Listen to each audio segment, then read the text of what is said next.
साबियो ए मुझे उम्मत में दरबारो ये को मुझे उम्मती रमजान पाक जो आखिरी अशरो ई दे शाम मस्जिद लगा पेरा ई दे चंद ऐलान कर दे मस्जिद में वे के कुंड में वे इबादत राज वक्त गुजारी दो जे के सुने मो एतकाफ को छवा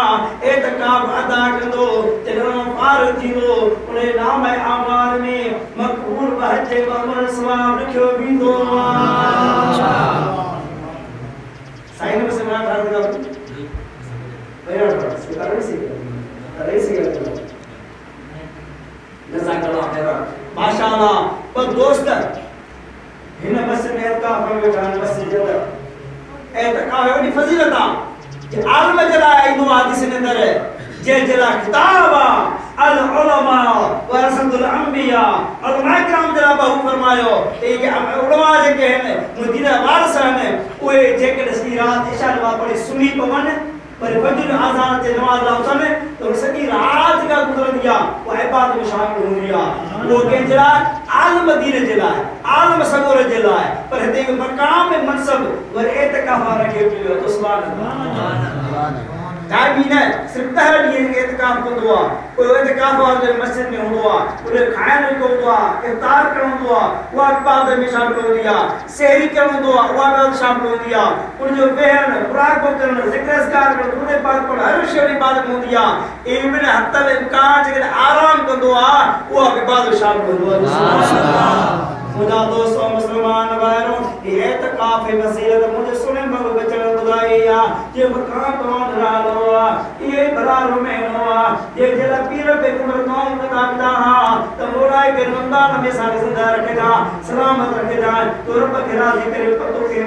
समझ आया रखो खुदा दोस्तों मुसलमान भाइयों आज चेवी रमजान बरातों की गुजरे एक की गुजरे चेवी गुजरे अन्या पे रात को है पोते थी वो क्यों नहीं अल्लाह जो महबूब तो फरमाए अल्लाह जान बरका जे प्यारे बाबू फरमाना महबूब फरमाए था पया जेको शबे कदर रात में जाके अल्लाह याद कंदो गोया कि उन जी रात एक जी इबादत काम दिया वह 1000 महीनन जी बारगाह वती का अफजल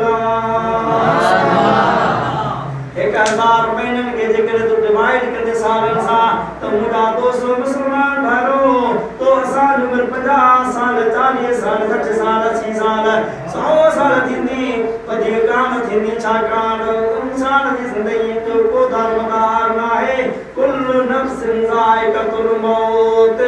हर सावर शे के मौत जो मजो चखरुआ ये दुनिया छलिया ये जहान फानिया सबको हलो भी दो कल साना मना आज असा आयो सुबह औलाद हूंदी सुबह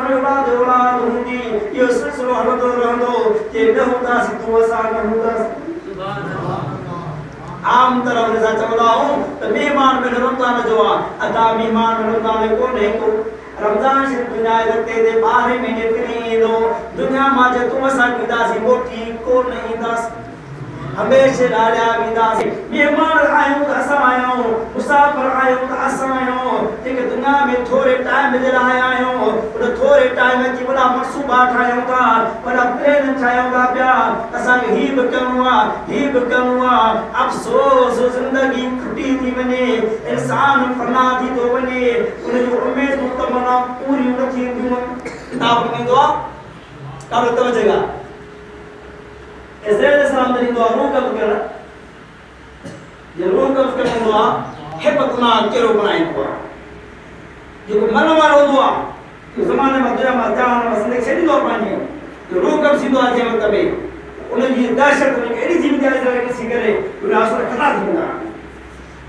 जिंदगी में कदे है इंसान के तो सा pero मंजर ना ठो जे को मंजर मौत जे वक्त ई दुआ ए इज़राइल पर शिकल बनाई दुआ तो मुदा दोस्तों परेशान कुछ न के रहा तो नमाज में मलक मौत आया तो तारो कर मलक मौत मुके नहीं कम करना है पुटे शादी काने कराया धी शादी काने कराया जा कौन धरा सकेवा मिलकत छाए कौन सकेवा काशे कोने का तारो कर मन मौत करीबन मुका हर किस कौन न माय नेपला कौन दरस अल्लाह अल्लाह कौन दरस नेकना कौन दरस अल्लाह कौन दरस आफु कौन दरस वक्त नेक वक्त कौन दरस ए बागा तुम के बागे बुरे मत दरस तू टाइम पूरा भी गया क्या दिमाग को कब कर रहा मुझा दोस्तों चवड़े मक़सद इहो आहे इंसान केॾी